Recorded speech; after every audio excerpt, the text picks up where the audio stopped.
Hej, jeg hedder Thomas. Jeg har Hugos Vinkælder i Køge. Hugos er ikke som sådan kendt for vin, men mere kendt for øl. Og det synes jeg er et godt aktiv for byen.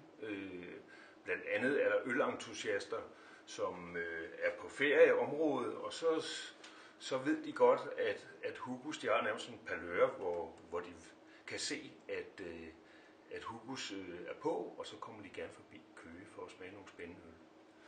Om sommeren har vi jazz op i gården, hvor der er cirka på sådan en lørdag formiddag omkring 1000 mennesker igennem gården.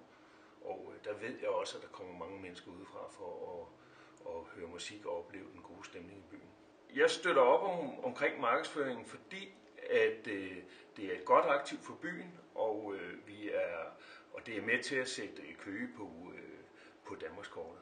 Og det er vigtigt, at der kommer flere til og oplever, at Køge er en fantastisk hyggelig by, og der er en helt speciel stemning i Køge, og det her med, at der er nogen, der oplever det og siger det til nogle andre, det er nok den bedste reklame, man overhovedet kan få.